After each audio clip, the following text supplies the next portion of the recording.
שלום לכם. אחרי שנים רבות נשבר הסטטוס קוו בעיר ללא הפסקה. שר הפנים גדעון סער הורה על סגירת עסקים בשבת. ההחלטה נוגעת למרכולים וקיוסקים, אך לא נוגעת למתחמים הגדולים. כלומר, אין עוד AM/PM, אבל כן נשארו פתוחים החנויות הצמודות לתחנות הדלק, מתחם הנמל ועוד. מה האינטרס הציבורי בהחלטה, והאם לא מדובר באכיפה בררנית מדי? איתנו באולפן חברת הכנסת תמר זנדברג ממרץ, עורך דין עברי פיינגולד המייצג את בעלי המכולות הקטנים, ועורך דין עמי פרנקל, מומחה לדיני עבודה. שלום לכם גברתי ורבותיי. נתחיל איתך חברת הכנסת זנדברג. את יודעת, אחד הדברים המפתיעים באירוע הזה, אפס מחאה.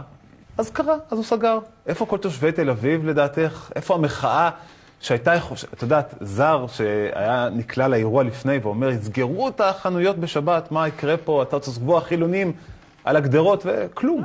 אולי זה לא מעניין פשוט. קודם כל, אני ממש לא מסכימה איתך. אני קודם כל צריך לזכור שבמסגרת הימים שאנחנו נמצאים בהם, שהם ימים לא פשוטים, והרבה אנשים חרדים וככה מודאגים, הנושא הזה קיבל תשומת לב ציבורית, גם בכל המדינה, ובטח ובטח בקרב תושבי ותושבות תל אביב, שזה כבר הפעם השלישית בשנה האחרונה שמתנהל דיון ציבורי מאוד מאוד נרחב. זה קרה פעם אחת בפסיקת בית המשפט לגבי אותה אכיפת ישראבלוף המפורסמת, שבעצם בית המשפט שלח את העירייה לעשות סדר, מה כן ומה לא. פעם שנייה עם קבלת החלטה של מועצת העיר, שפחות או יותר עשתה סדר מבחינתה, ועכשיו בפעם השלישית, כאשר שר הפנים בעצם פוסל את אותה חקיקה עירונית. את חוקי העזר. בדיוק, את חוק העזר. בשורה התחתונה, תראה, לאורך כל התהליך הזה, וכולל עד לרגע זה, שזה אחרי קבלת החלטתו של השר, אף מכולת לא נסגרה ולא נפתחה, כלומר בעצם כתל אביבית אני אומרת לך שלא חל שינוי בסטטוס קוו הקיים, שהוא סטטוס קוו של בהחלט פתיחה מסוימת בשבת. אני חייבת כן לציין שמה שמאוד מצער בהחלטה הזו, אני בעד ניסוח חדש של השבת הישראלית. אני חושבת שיש דברים שאנחנו חייבים לעמוד עליהם שיהיו פתוחים בשבת, בראשם תחבורה ציבורית, זה גורם מספר אחד לנגישות וצורך אמיתי בשבת, ובראשם מקומות הבילוי, כאשר אני בהחלט חושבת שפתיחה מסוימת של מסחר קטן מאוד, מסחר כזה מהסוג של המכולות, הוא חלק מזה. מה שקרה כאן בחסות ההחלטה הזאת, כביכול לשמור על השבת ולשמור על הסטטוס קוו, שלחו את הציבור התל אביבי והישראלי לעשות קניות במתחמי הקניות הגדולים של הרשתות ושל התאגידים, שלחו אותם לבילוי של שופינג, שזה לא בילוי אלא פשוט צרכנות, וחסמו בפניהם את אורח החיים העירוני הפשוט במרכזי הערים. לא מדויק, מכיוון, אני אסביר למה. מכיוון שבעצם ההחלטה יוצרת, יש לה גם צד שני כמובן, שזה יצירת שוויון. אם, הרי את אומרת, הגופים הגדולים, גם הרשתות שיסגרו, וזה, הזכרנו, PM, טבטם, בסוף זה גופים גדולים וחזקים וכלכליים, שהם אלה, הם בעצם הנפגעים העיקריים מההחלטה. יש פה גם שוויון עם בעלי העסקים הקטנים, שעוד נשמע אותם, שבעצם הם לא מסוגלים להיות שותפים לתחרות שיש בעיר היום, ויש פה עוד עניין, שזה כמובן, השר אומר, אני מבקש לתל אביב, תקיים את החוק. בצדק, ואני דרך אגב השתתפתי במחאה של בעלי המכולות, ואני חושבת שהיא מוצדקת. בעל מכולת קטן שצריך לקבל את הקנס של 660 שקלים על פתיחה בשבת, שזה כל הפדיון היומי שלו, לעומת רשת שמקבלת את אותו הקנס, וזה לא מדגדג לה, כי אני לא יודעת כמה הפדיון היומי הוא השבועי, זאת באמת נקודה מאוד מאוד מוצדקת. העניין הוא שכאן בחסות הנושא הזה, מה שקרה זה שלקחנו את כולם ושלחנו אותם למתחמי הצרכנות, ובואו נסתכל גם על האינטרס הציבורי, לא רק על האינטרס הכלכלי של בעלי, ושהוא שוב, המכולות הקטנות, זה התושבים שלנו. זה תושבי העיר, זה תושבי תל אביב, זה אזרחי ישראל, הם גם הציבור הנהנה וגם כבעל עסק.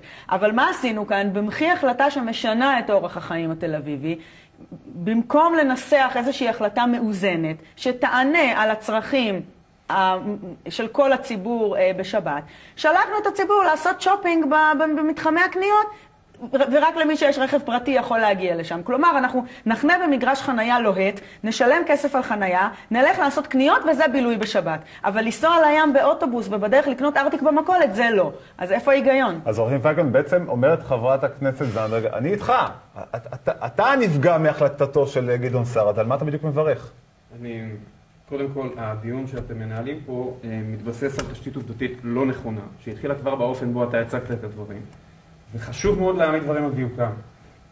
הסטטוס קוו לא השתנה בהחלטה של גדעון סער, ואני רוצה להגיד על זה שני דברים חשובים. הסטטוס קוו בתל אביב כמעט 100 שנה היה כזה שסופרמרקטים סגורים בשבת, ותל אביב הייתה עיר מאוד פתוחה, פלורליסטית וחילונית, ובאמצע העשור הקודם נכנסו שחקנים חדשים לשוק, שהתרומה היחידה שלהם לסיפור היא שהם פשוט צפצפו על החוק ובעטו בו, והתחילו לפתוח בניגוד לחוק, מתוך אינטרס כלכלי צר של הגדלת נפח המסחר. המתחרים התרסקו, הדבר הזה נידון, כבר לא ניכנס למה קרה למתחרים בתוך הישראבלוף המסוים. אני איתך בזה, 100%. וכאן אני מגיע לנקודה השנייה, במה שנוגע לסטטוס קוו. מי שהפר את הסטטוס קוו, ולא היה אפילו יום אחד, חשוב לי לציין את העובדה הזאת, מבחינה חוקית, לא היה אפילו יום אחד מאז שהעיר תל אביב נוסדה, בה מותר מבחינה חוקית לפתוח את הסופרמרקטים בשבת. לכן לדבר על סטטוס קוו, שמי שמפר ומצפצף על החוק, הוא הנהיג בזה איזשהו סטטוס קוו שראוי לשימור או הגנה, זה פשוט לא נכון. עכשיו, אחרי שאמרנו את זה, מילה לגבי ההחלטה של גדעון סער. גדעון סער, למרות שזה האופן בו עיריית תל אביב ורשתות השיווק רוצות להציג את העניין הזה לציבור, כי נוח להם להפיל את זה עליו, הוא לא הורה לסגור אף חנות ואף עסק. מה שקרה זה שבתי המשפט, שני בתי משפט, משני פסקי דין עוקבים, שאת הקשר ביניהם לא נסביר כרגע, הורו הלכה למעשה לעיריית תל אביב להביא לזה שחוק העזר יקוים והחנויות יהיו סגורות. עיריית תל אביב ניסתה בישראבלוף 2 או ישראבלוף 3 לעקוף את הסיפור הזה במחטף של חקיקה במחטף. כשבמועצת העיר בפרוטוקול שמאשר את הצעת חוק העזר, אנשים אומרים בוא נגמור עם זה מהר כי אני ממהר לדרבי, וכתוב במפורש, אנשים מתוך הקואליציה בעיריית תל אביב שהצביעו בעד החוק אומרים אין סיכוי ששר הפנים יאשר את זה, אלוהים יעזור לנו עם בית המשפט עם בגץ, וככה העבירו את המחטף הזה, הביאו את זה לגדעון סער, ואני אומר לך שלגדעון סער לא הייתה ברירה אלא לא לאשר את זה. אם היה מאשר, היה מתרסק יחד עם עיריית תל אביב בבגץ ומתבזה, והוא חסך את זה לכולנו. עכשיו מה שקרה זה שעיריית תל אביב בלי האישור של חוק העזר העוקף בגץ הזה, בלעדיו היא חזרה למצב המשפטי הקודם בו היא חייבת לקיים את הפסיקה של בית המשפט, שלא חשוד לא בכפייה דתית ולא אני לא יודע מה, התחנפות לדתיים או כל מיני דברים שמייחסים לגדעון סער. בית המשפט לא... אבל תתייחס לדברים שאומרת חברת הכנסת זנדברג. אוקיי, מה התוצר? זו תוכנית משפטית ואתה עורך דין וזה מבורך וזה מקובל. לא, התוצר פה הוא תוצר. השאלה בדיוק, איזה מציאות תל אביבית, ישראלית, שבתית אנחנו רוצים לראות. למה אנחנו שואפים? אולי ננסה לנסח באמת איזושהי שבת חדשה. כי זה ברור שהכללים הרגילים כבר לא מתאימים. בלי תחבורה ציבורית בשבת בערי ישראל לא נצליח לקיים ערים בנות קיימה. בוא נדבר על המהות, במקום על הפלפול המשפטי שהוא מכובד בפני עצמו. לא, בסדר גמור, אני לא חושב שמה שאמרתי הוא פלפול משפטי, אני חושב שהוא נוגע ללב העניין, בגלל שהדיון הציבורי שמתפתח והאמירה שלך שאין מחאה היא לא נכונה, יש אפילו התלהמות, יש אפילו עיסוק במניעים האישיים של עורכי הדין שמייצגים שם, וכל מיני הבלים שאני בגופי תקשורת מרכזיים וחשובים, שפשוט המו מזה, שלא קרה בשום דבר. אבל לעצם העניין, עוד פעם, לעצם העניין. ולעצם העניין אני אגיד ככה, ובאמת, אולי באמת צריך לחשוב על דרך בה אנחנו ננסח את השבת, את הפרהסיה הציבורית של כולנו וכו'. אני מזכיר שאני בא מתוך פריזמה מאוד מסוימת, אני מייצג את בעלי המקולות, אבל מתוך ההיכרות שלי עם העובדות יש לי גם דעות בעניין הזה. אני רוצה להגיד בהקשר הזה, שהנוחות, ואני אומר את זה, אולי גם את זה צריך להוריד מהשולחן, אני גר בתל אביב, במרכז תל אביב, וגם קונה מדי פעם ב-AMPM וטיפטם, כי יש סניפים כאלה שקרובים לבית שלי, מאז שאני מכיר את הסיפור, אני נמנע מלעשות את זה בסופי שבוע. צריך באמת לחשוב איך אנחנו רוצים שהשבת שלנו תיראה, ולא רק שלנו. כשאנחנו חושבים על זה, אנחנו צריכים להביא בחשבון גם את שתי האוכלוסיות הכי חלשות, כן? שקשורות לכל מה שנוגע למסחר בשבת או באמצע שבוע, שזה העובדים ברשתות השיווק שאני אמנם לא מייצג אותם, והסוחרים הקטנים. אני רוצה הערה קטנה. אני רוצה, בנקודה הזאת, אני רוצה רגע את דבר המומחה, עורך דין פרנקל. תן לנו בבקשה קצת מבט על ההליך שהיה פה וגם על הנושא של דיני העבודה. מה מותר, מה אסור, מי מפר, מי לא מפר. כל הנושא הזה של הכנסות עכשיו. אני חושב שמשפט העבודה בסיטואציה המסוימת הזאת, במקרה של סגירת המכולות בשבת, משחק תפקיד מינורי. זה נכון שמבחינה רטורית, גם בתי המשפט וגם השר סער בהחלטה המאוד מעניינת שהוציא תחת ידיו, הוא מתבסס בזה וזה נוח לו. אני אגב חלוק על חברי כאן שהשר סער היה מוכרח לעשות את זה. אני חושב שהשר סער רצה לעשות את זה, ואני חושב שעיריית תל אביב שיחקה לידו כשהיא פעלה בדרך שנראית על פניו, כמי שמסתכל על זה מהצד ואיננו מייצג אף גורם אינטרסנטי כזה או אחר, קצת רשלנית בכל הכבוד.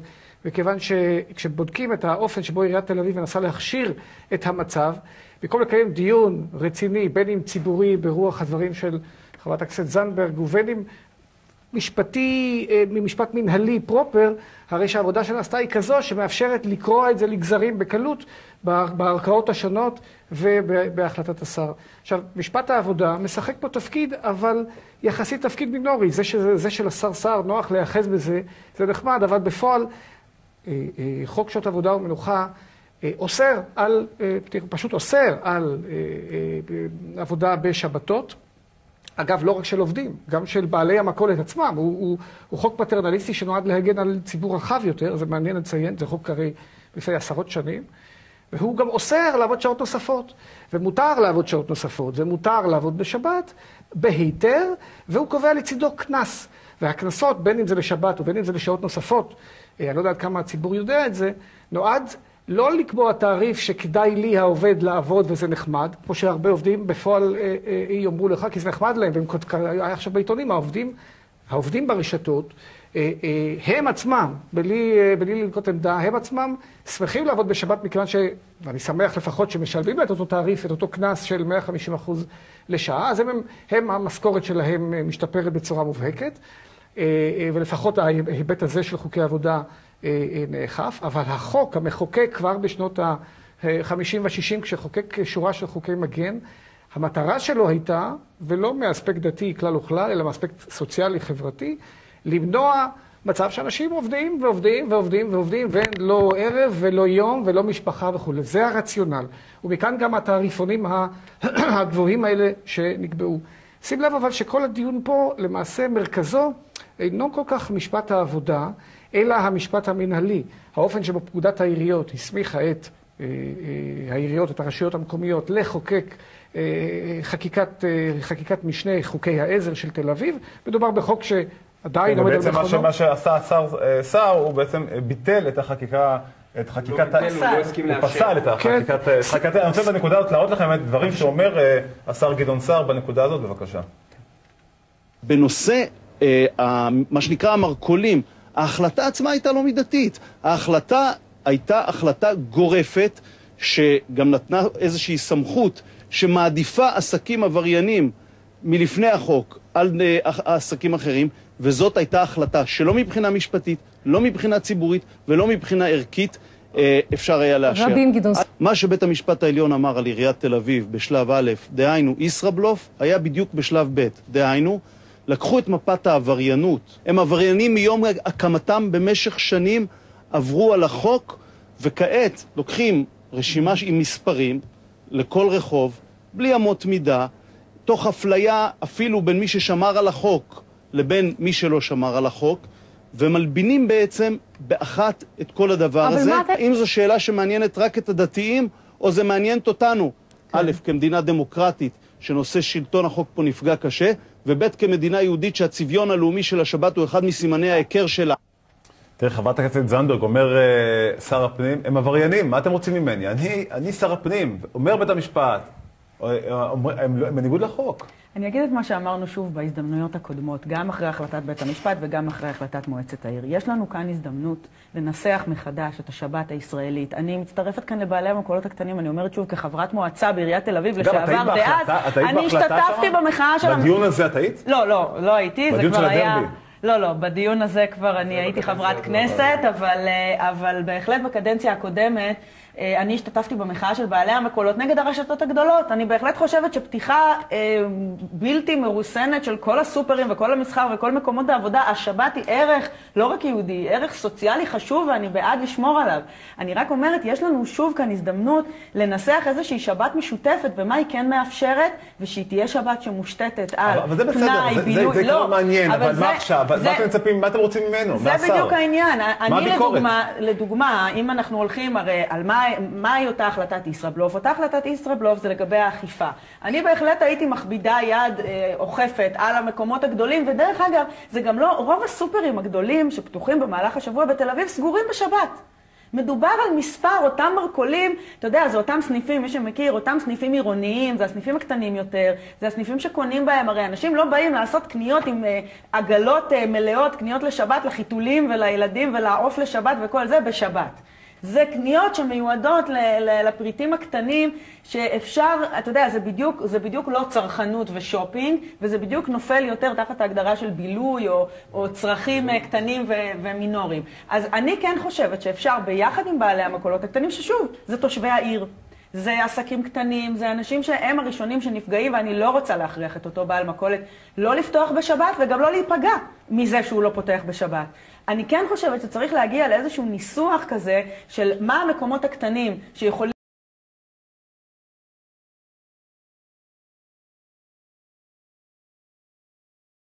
מקומות הבילוי והתחבורה הציבורית בשבת, ואת היתר בהחלט לסגור, אבל כולל את מתחמי הבילוי וכולל את תחנות הדלק. מה, העובד שם שממלא דלק הוא פחות עובד, הוא פחות סוציאלי. איך את מסבירה את ההחלטה הזאת, שבעצם היילו יישאר פתוח, ומעבר לכביש ה-AMP היילו במתחם התחנה, במתחם, שלא לדבר, נצא קצת מגבולות תל אביב, מתחם בילו ושפעים. כי לא רצו להתעסק עם הגופים הכלכליים הגדולים. שאלה מצוינת. זה שוב, אני נאלץ לצאת להגנתו של השר גדעון סער, אבל בזה שהוא יצא נגד AMPM וטיפטם, הוא יצא נגד גופים כלכליים מאוד מאוד משמעותיים. לא, 100%, אבל מה הם מתחמי? אבל זה עדיין לא תחנות הדלק, זה עדיין לא... אני חושב שהאישור של המתחמים הוא גם כן מאוד מאוד בעייתי, ואנחנו מה שנקרא, בוחנים את צעדינו לא נוכל לקנות ארטיק, אבל נוכל לצאת לקנות שמלות ונעליים בשבת. אבל זה קצת להסיט את הדיון. אגב, מה קורה בקיוסק בתוך מתחם התחנה? עכשיו, וגם לגבי קיוסקים, התמונה שהוצגה לא כל כך מדויקת, שזה קניות קטנות וכו'. זה לא הקניות הקטנות שהן חלק מאורח החיים התל אביבי, זה לא פיצוציות של סיגריות ופיצוחים. מדובר כאן בסופרמרקטים שמוכרים מרככי כביסה ומוצרי צריכה, שאנשים פשוט הולכים לשם כדי לעשות את השופינג ואת הקניות שלהם, ואחר כך, באמצע השבוע, הם לא חוזרים למכולת לקנות את אותו דבר, ומרסקים את המתחרים. עכשיו, אני מבקש... אני מציעה פשוט להגיע לניסוח חדש, אני מסכימה איתך על הדברים האלה. בסדר, נאמרו פה כמה דברים. הרי סיעת מרץ מציגה את עצמה כל הזמן כסיעה חברתית שדואגת לחלשים, והייתה לה פה לדעתי הזדמנות פנטסטית להוכיח את זה, אבל ברגע שהמילה שבת איכשהו נזרקה, אז ה-DNA האמיתי נחשף, ומיד התרחקתם. אז אני רוצה... אני חושבת שלא עקבת אחרי ההתבטאויות, לא של החברים שלנו במועצת העיר, ולא של חברי הכנסת. על זה אני רוצה... אם היית עוקב את התוכן, היית מגלה שממש לא כך. אני רוצה להביא למשל, שתביעי עמדה לגבי המשמרת מחאה שהולכים להקים מול הבית של השר גדעון סער, על זה שהוא רוצה לסגור את העיר וכו', שסיעת מרץ במועצה, היא יזמה את זה. אז לצד מי אתם נמצאים? את רוצה להגיד לי שאתם לצד בעלי המכולות? רגע, כרגע אמרת שאתה מייצג את המכולות, לא את גדעון סער. חברת הכנסת. כן, אנחנו חושבים שההחלטה הזאת של סער היא לא ישראבלוף, היא מלבינה את המצב הקיים שהוא הכי גרוע, שזה שופינג כן, בהחלט. בהחלט, ואתה קצת בוחר להתעלם בשם בעלי המכולות, יכול להיות שלבעלי המכולות מפריע הסופר שנמצא נגדם. כשמסתכלים על זה בתמונת הרחבה, לנו הרבה יותר מפריע מתחמי הקניות הגדולים, הצרכנות והשופינג עם הרכב הפרטי הבזבזני והמזהם, על חשבון העיר שנוסעים בה באוטובוס ונוסעים בה לים ומבלים. אז בקצרה, ניתן גם לאור. אבל פה עלו הרבה דברים. אני קצת חושב שיש פה התעממות, ובואו לא נזלזל בתבונה של הציבור, כאילו אנחנו, בזה שאנחנו הולכים נגד רק השר גדעון סער, זה לא נגד בעלי המכולות, כולם מבינים מה קורה פה ואיזה עמדה מרץ נוקטת, אבל רגע, נאמרו כאן דברים למשל על העובדים. אני אתן לך להשלים את הדברים, כי אני לא רוצה להיכנס לפן הדתי, או לא יודעת, אני גם באמת... לא, את הסוגיות שעלו פה. אני רק שאתה רוצה, את עורך דין פרנקל, דבר רגע על העניין של האכיפה הבררנית. באמת, נושא שעלה פה. אז אני אענה לך. זה מידתי בכלל דבר כזה לעשות? מה? ברחוב, מי שהוא ברשת AMPM, כן, מי שעובד ב-Yellow יוכל לעבוד בשבת, הרי... לדעתי...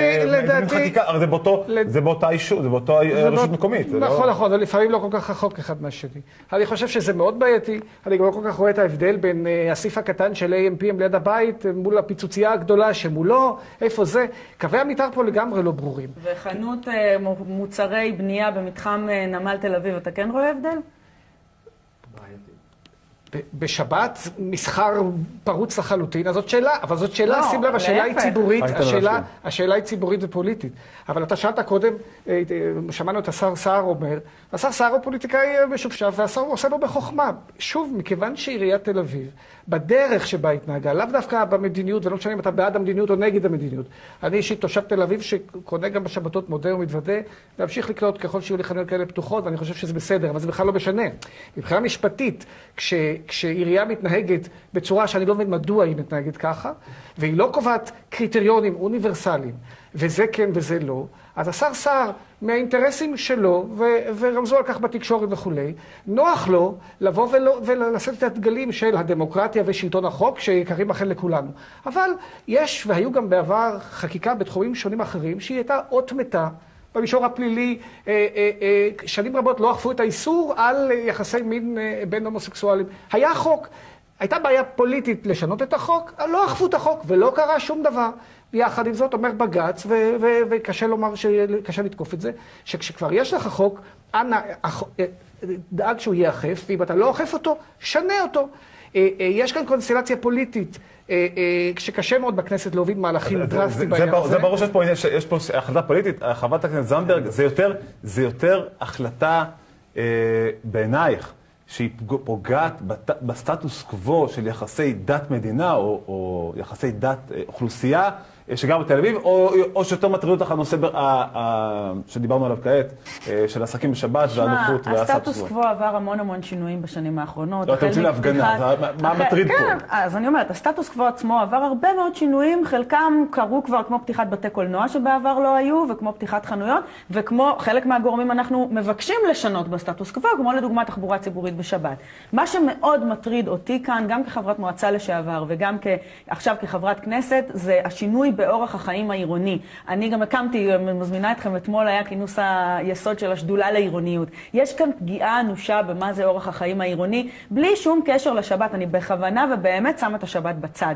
אני מדברת על שבת עירונית, על שבת ישראלית, שנלקחים בה בחשבון השיקולים של זכויות עובדים, של הגנה על העסקים הקטנים, של הנגישות ואפשרויות התנועה של הציבור בשבת, וזה לדעתי צריך להנחות אותנו. הסטטוס קוו באמת, הוא באמת לא רלוונטי. כן, עורך דין פיינגולד. אני רציתי, עלתה פה הנקודה של העובדים, שהם לכאורה מרוצים מזה וכו'. אני רק חושב שזה שהעובדים מביעים איזושהי שמחה על העובדה, הם מוכרים את יום המנוחה השבועי שלהם בהתנדבות ובשמחה, רק מעיד כמה המצב חמור. אתה יודע מה? בוא ניתן לך, שנייה, תעצור שנייה. נראה לך רגע דברים שאומרים שני אזרחים ועובדת באחת הרשתות בנושא הזה, בבקשה. אני רוצה באמת להאמין שכל המועצה שנבחרה רק לפני חצי שנה, יש לה את האג'נדה של אותו העם שבחר בה. וזה אומר שהעסקים האלה בסופו של דבר יהיו פתוחים בשבת והיא תעשה את הכל. כרגע יש איזשהו מצב, סיטואציה מאוד בעייתית של שר אחד שנתן פרשנות למילה מידתיות. ועל המידתיות הזאת כולנו הולכים לשלם. יש פה חיילים שעובדים, יש פה סטודנטים שעובדים, שבלי הסופה שם אנחנו לא יכולים לסגור את החודש. וזה שבאים ולוקחים פה את הכסף ולוקחים כנסות ורוצים לסגור בכלל את כל הקיוסקים בתל אביב, זה באמת יפגע גם בסטודנטים, גם בחיילים, גם בכלל בכל העסקים, שבטח שהעירייה, כאילו, אני אפילו לא יודעת למה הם לוקחים את הכסף הזה ואת הכנסות האלה. אז רק נגיד, יש פה אחד הבעלים של כן, הוא הוצא כתושב אזרח מודאג, אז בואו... הוא אזרח מודאג, שהעסק שלו נסגר.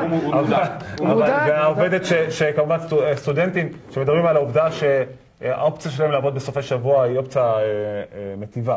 אבל אז התחלת את הנקודה הזאת וגלחת... כן, לא, גם ראינו איזה, אני חושב קצת מפגן של ציניות, עובדת, מגויסת, לטובת מה? לטובת עוד יום מסחר בשבוע. רגע, אז רגע, בואו נראה את התמונה הרחבה, אבל רגע, לטובת, בסופו של דבר, המאבק של הבעלים, בעלי המניות בתאגיד שהיא עובדת בו, לעוד יום מסחר בשבוע. בסופו של דבר, אותם הם שולחים לחזית.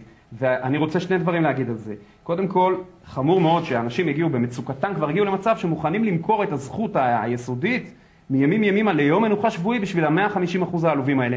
ואם לא נלחם על זה, גם יבואו אנשים ויגידו למה 150% בשבת? מה מיוחד בשבת? למה צריך לשלם להם 150%? גם לשם נגיע. אבל גם אם המצב הזה שהם מקבלים שכר גבוה יותר, המצב מאוד מאוד מצער, יש אנשים שבשביל כסף במצוקה מוכנים לעשות הרבה מאוד דברים, אפילו למכור איברים, כל מיני דברים שאני לא רוצה להגיד, ואנחנו כחברה לא יכולים להרשות כזה דבר, ואנחנו כן אוכפים על העובדים את הזכויות שלהם, אפילו אם הם לא יקומו להילחם עליהם בעצמם, זה דבר אחד. עכשיו, אני רוצה עוד משהו, אולי התייחסות של חברת הכנסת, לאופן בו רשתות השיווק נעמדות על הרגליים האחוריות ושולחות מיילים בדרישה מהעובדים שלהם, אותם אנשים שיושבים מאחורי הקופות ומסדרים מדפים, לצאת להפגין, ומכתיבים להם סיסמאות של דת ומדינה וחבייה דתית. יש לי את המיילים האלה. האם יכול להיות ניצול ציני יותר של פער הכוחות? אני אשמח שתעביר אליי את המיילים האלה, זה חמור ביותר. אני לא מוכנה לקבל, אני מגנה על זכויות עובדים ולרשתות בהרבה מאוד דברים, בנושאים של הגנת פרטיות וניצול של עובדים למען האינטרסים של... אני באמת אשמח לראות את המיילים האלה, בעיניי זה חמור מאוד, אין שום סיבה, המאבק שלנו לא מאבק לא ל-AMPM ולא לטבעתם. זה מאבק על העיר שלנו. במשפט, כי אנחנו שתי דקות לסיום, האם העובדים האלה אכן מנוצלים בסופי שבוע? אני הייתי מציע, ברוח חקיקת המגן וחקיקת העבודה בישראל במשך כל השנים, דווקא לא לתת משקל גדול מדי לדבריהם של העובדים, במישור, בפריזמה הקטנה שלהם, כמי שמסתכרים אלפי שקלים ספורים בחודש, כפי שהבנתי מהעיתון, הרי שיש להם עניין לעבוד 1,000 שעות נוספות, וגם לעבוד בשבת וגם לעבוד בלילה. בדיוק בגלל זה המחוקק, בגישה פטרנליסטית מוצדקת, שם לזה גבולות, קבע תעריפונים וגם קבע נורמה של מקסימום שעות נוספות שאפשר לעבוד. ובצדק גמור. ולכן אני גם חושב לא צריך כל כך כרגע בדיון הזה לשים דגש על עובד או עובדת פלונים שאומרים, תנו לנו את השבת כי אנחנו נחנקים בלעדיה, כי אנחנו צריכים את הכסף. כן, ננצל עובדים באמצע השבוע ואז ניתן להם להשלים הכנסה בשבת, זה לא הדרך. נכון, אני גם חושב. עכשיו, אני חושש לסיכוייו של הבג"ץ שעתידה, כפי שהבנתי, עיריית תל אביב להגיש כנגד הדבר הזה. כי אין סיכויים, אז אין סיכויים לחשוש. אוקיי, אבל אני חושב שעיריית תל אביב צריכה לשנס מותניים ולחוקק דברים, ובית, מי שהתוצאה של השר גדעון סער לא מוצאת חן בעיניו, צריך לעשות דבר פשוט, להחליף את השר, שר אחר, ינקוט עמדה אחרת. תודה, משפט סיכום שלך, חברת הכנסת זנדברג, מה אתם הולכים לעשות? אז אנחנו באמת לוקחים את הדיון למישור הציבורי, שם תפקידנו, גם השר גדעון סער הוא איש ציבור, גם אנחנו, זכותנו לנהל את השיח הציבורי הזה ואת המאבק בזירה הציבורית, וכך נעשה בהחלט במסגרת הפגנות, הבעות עמדה, והשאיפה המרכזית שלנו זה לחזור לשלטון להיות אחראים על המדיניות הזאת בעצמנו. ימים יגידו מה שבטוח שהנושא הזה ימשיך ללוות אותנו, מכיוון שפתרון לא נראה פה בהסכמות, בטח לא על השולחן הזה ולא בכלל. אני מודה לכם מאוד על הדיון המעניין הזה, תודה רבה לכם חבריי עורכי הדין, תודה רבה לך חברת הכנסת זנדברג, תודה רבה לכם שצפיתם בנו. אנחנו נתראה כאן בשבוע הבא. שלום ולהתראות.